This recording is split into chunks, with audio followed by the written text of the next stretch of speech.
Hey there, Emma. I need to have a little talk with you about your conduct around the office. Do you realize that you're just a regular employee, right? You're not a supervisor or a manager or anything like that. And yet, I've heard that you were chastising my daughter earlier today. No, I'm just curious what made you think that it was appropriate for someone in your position to go and do something like that. Hello, Mr. Sharp. I take it that you're talking to me about the conversation that I had with your daughter Lily earlier today, yes? Well, the thing is that she has been showing up to work almost an hour late every day for several weeks now. And while I'm not an official supervisor, I was tasked with looking after her while she learns the ropes of the job. So I was only trying to help her understand the importance of being at work on time. I wasn't trying to chastise or bully her, but I thought that she should know it wasn't okay to do that. In fact, I'm glad that you're reaching out to me about this. I was hoping that you could talk to her about this problem as well. What in the world are you talking about?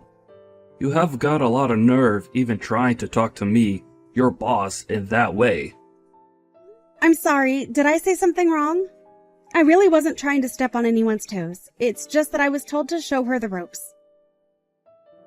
And now my daughter is absolutely furious. Tell me, do you talk to my daughter in that same condescending tone when you try and show her the ropes? You should know that I'm her father, and I know very well that she's a capable worker who doesn't need someone of your standing telling her what to do.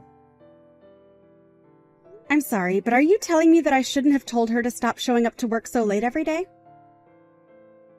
I'm the head of this division. Don't you think I'm already aware of when people are showing up on time and when they're late? If I had a problem with my daughter showing up late, then I would say something about it. Didn't that thought ever even cross your mind? I'm sorry, I'm really confused here. Are you telling me that you're okay with your daughter acting this way around the office? I'm telling you that you have got a lot of nerve thinking that you can go and yell at my daughter about how to do her job. You're nothing but a little peon in this company. You're a replaceable worker drone who seems to have forgotten their place. Mr. Sharp, I'm really sorry if I've done something wrong. I didn't mean to overstep my authority, but I don't think there's any need to talk to me like this. I only told your daughter what I said because I was tasked with showing her how things work around here.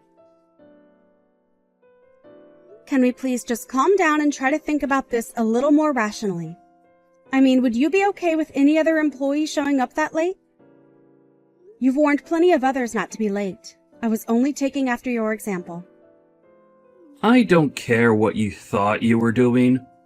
The fact of the matter is that you talked to my daughter like that and now she's upset. So clearly, you don't know how to handle helping other employees if all you do is make them cry. What did you even say to her that made her so upset? Mr. Sharp, I really don't know what to say to this except that I feel that this anger is really uncalled for.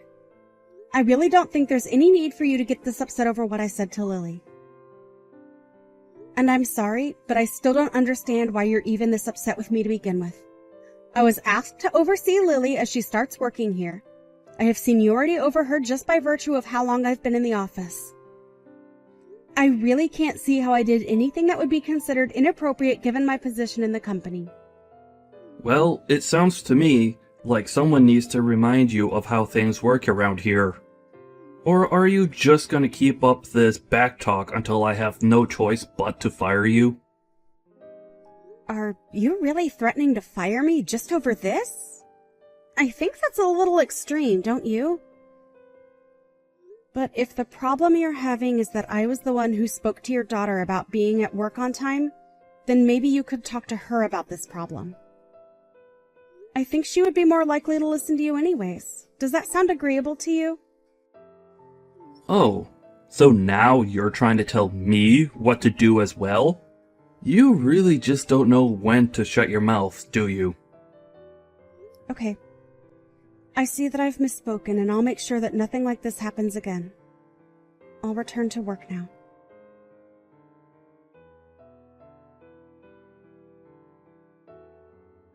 How many times am I going to have this same talk with you? Huh? Well, last time was just that. As of today, you are fired from this job. Mr. Sharp, are you really going to fire me like this? Because if you're serious, then I suppose I'll have no alternative but to leave. But you do realize that you're doing this all because I'm gently informing your daughter of how to act in the office. Is that what you call all the horrible yelling and chastising of my daughter? I thought I already warned you about not doing that. But if you're not going to listen to a direct order from your real boss, then it's obvious I have no choice but to let you go. I just hope some trash like you learns how to listen to your superiors one day. I guess we'll just have to see who the real piece of trash is, won't we? Excuse me? What did you just say to me? You think that just because I'm firing you means that you could talk to me however you want? I'm just saying that your daughter shows up to work late every single day. She never does any actual work when she's here, and I've only ever seen her on the phone. Are you really going to try and tell me that this isn't an employee in need of a talking to by someone? I'm telling you that you've no right to be lecturing my daughter over every little tiny mistake she might happen to make while working here. It's not your place, and you need to learn some respect. You don't get to talk to people however you want just because you've worked here longer than them. I suppose we'll just have to agree to disagree on what the actual situation is. But if you want my opinion, you're being far too easy on Lily. And it seems to me like it might also be your fault why your daughter is seemingly incapable of changing her ways. So now you're gonna try and blame all the problems you have with my daughter on me? I really don't think I've ever had to deal with such an uppity employee before. You know, your daughter actually told me the last time we talked that she was sick and tired of dealing with me and that she would have me fired. And now here you are, firing me. So I have to ask, is this because your daughter came to you and asked you to do this? And if she did she ever bother explaining to you why it is that she was being talked to by me in the first place?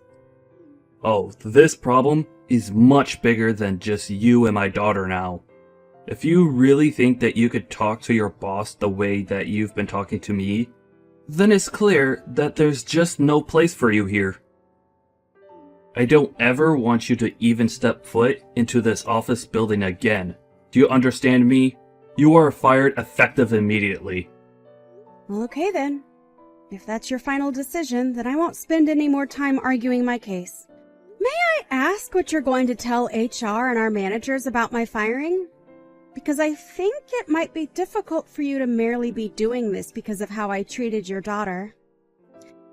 So, I'm just curious how you're going to present your case against me to the higher-ups in our office. And just why in the world do you think I would type out everything I'm going to say to them here for you to read? I'll find a good excuse to tell them that will make them all go along with my decision. I'm in charge of this department, and what I say goes. The only person at fault here is you, for daring to try and argue with me after I warned you to stop going after my daughter. I'm sorry, but I really think that I've been very calm and collected this whole time. The only one throwing around insults and using aggressive language here is you. Oh, why am I even bothering to talk to someone that I've already fired? Can't you just shut your mouth, pack up your desk, and leave already? I already told you that I never wanted to see you again. Okay then. I understand. If this is how things are going to be, then I'll leave the office today. Finally! At last you realize that even when fired, you still have to listen to me. I'm the boss in this part of the office, and my word is law. You wouldn't stop scolding my daughter, and now you're going to pay for ignoring a direct order from me. Now, get out of here and never ever come back. I understand. I also understand that you're incapable of seeing things objectively and that you're not suited for the position that you have. So, you should know that you are going to regret doing this. I will make sure of that. You're telling me that you're going to try and make me regret firing you? And just what do you think you can even do against me now that you're fired, huh? Besides, I'm in charge here, so what I say goes. It's literally impossible for me to make a bad call because I'm the one who is in charge. Yes, you are the one in charge, and that's what's going to come back to bite you. Anyways, I'll be taking my leave now.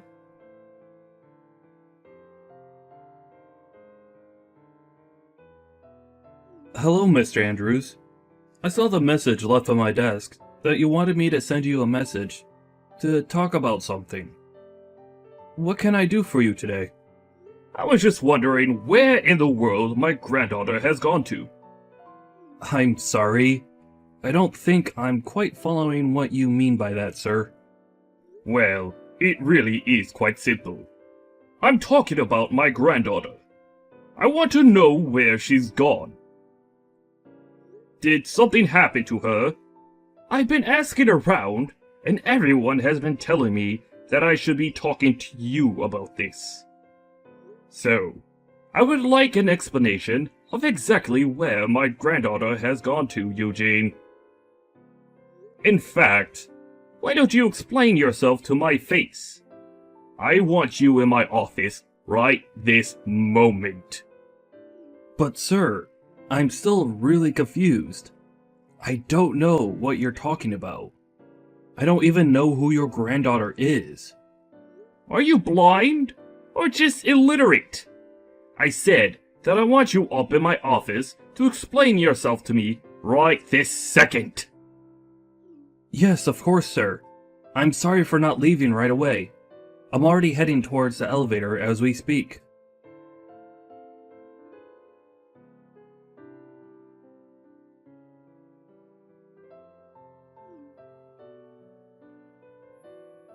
What do you want now? You've already fired me and I've already left the building. If I didn't leave anything there, I don't know what we could possibly have to talk about. Emma, this isn't about you being fired. Well, it kinda is. Look, I just wanted to say that I'm very sorry about the way I treated you the other day. I may have overdone things just a little bit. I was hoping that we might be able to talk in person a little bit. Do you have some time where we could meet up to do so? Well, someone's attitude seems to have changed quite a bit now, hasn't it? Did something happen to bring about this change of heart? Again, I would just like to profusely apologize for the way that I was talking to you the other day. And I would also like to take this chance to invite you back to your position in our company. I had no idea that you were the granddaughter of the head of the company. Oh, I see. This is all because you finally figured out who I really am. Is that it? Please, you have to come back to work for us. Your grandfather ordered me to bring you back to the company at once. Nah, I'm good. Thanks for the offer, though. What do you mean? You mean that you won't come back to work for us? You don't want your job back? I don't really see what the big deal is. I mean, I only left the company in the first place because you were telling me to.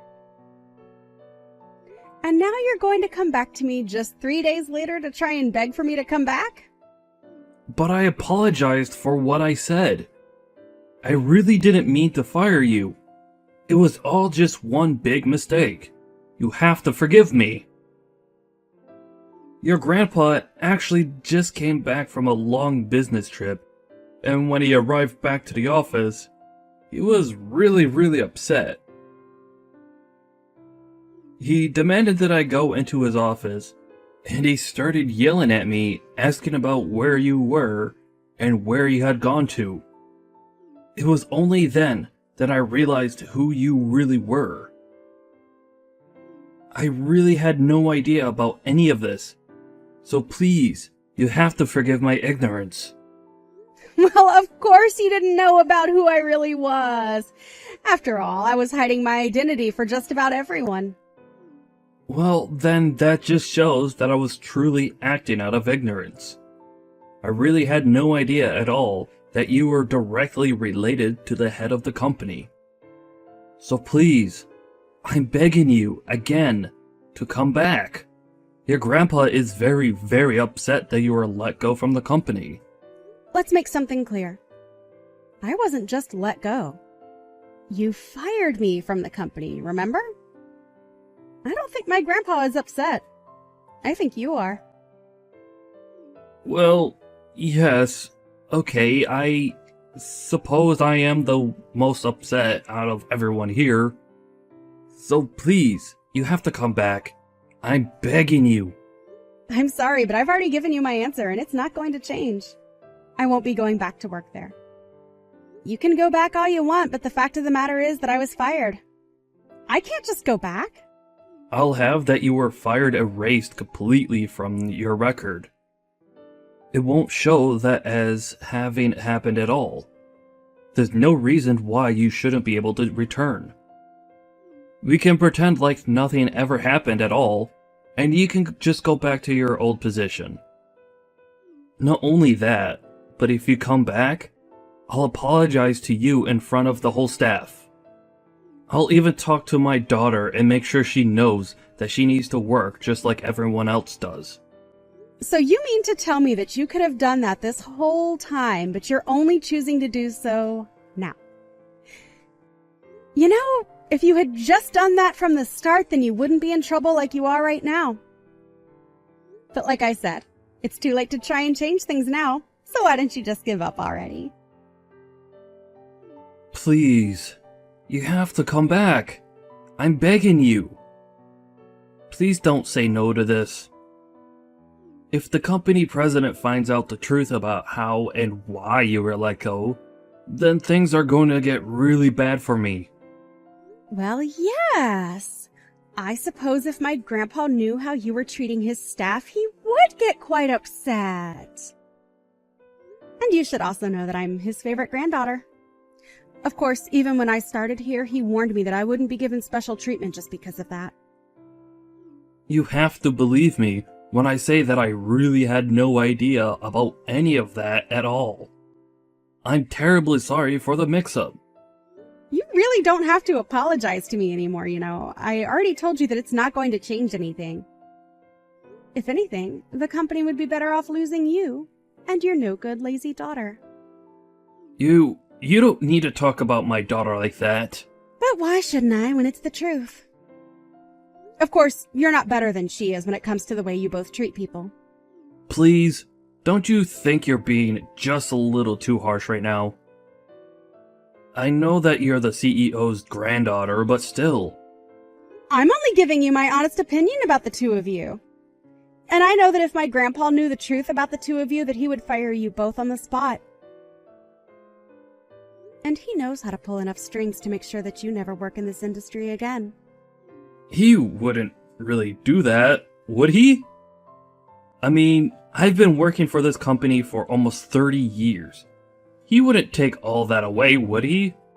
30 years is nothing compared to the decades of life that my grandpa has put into this company. Of course, I didn't mean to imply otherwise.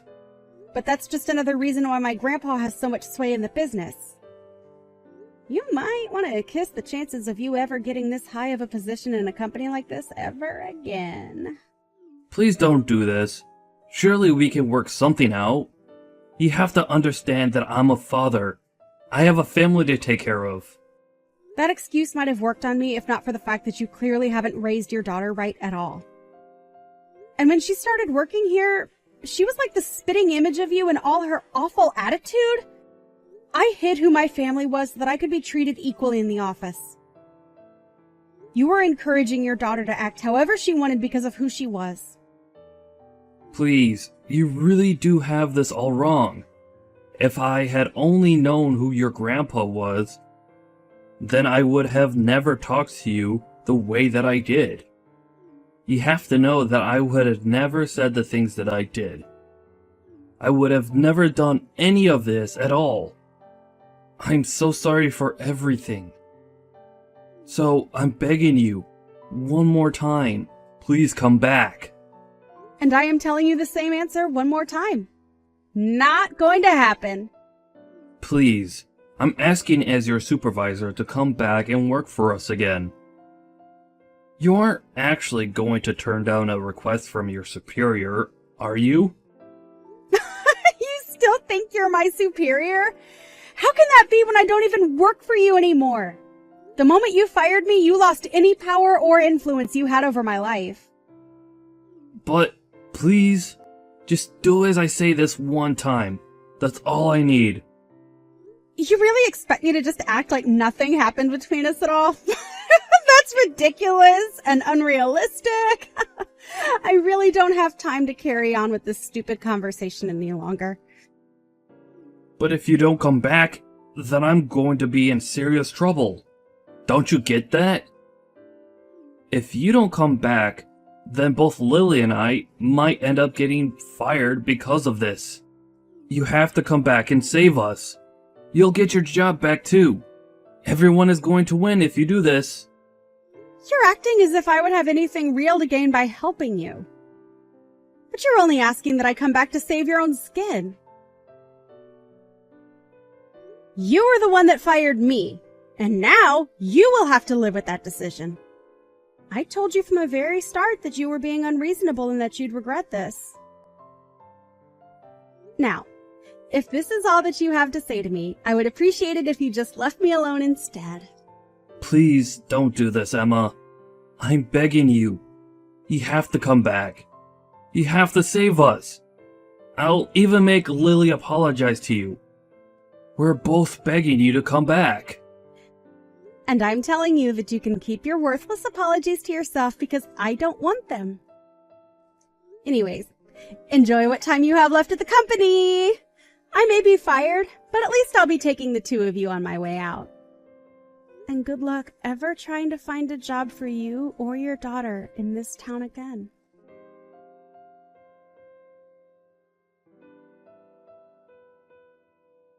After that, Emma went to her grandfather and revealed all.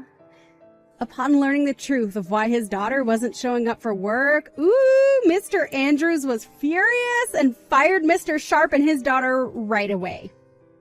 He told them that their names are going to be blacklisted and that no company in this industry would ever hire them again. Mr. Andrews approached Emma and offered her a position as the head of a new subsidiary being opened by the company. Emma agreed to come back as the head of the new company and was quickly being praised by her employers for her shrewd decision-making and empathy towards her employees. Mr. Sharp wasn't able to find a decent job after being fired, and even his wife ended up leaving him. In his mid-50s and jobless, Mr. Sharp and Lily had no choice but to take on several part-time jobs just to try and make ends meet.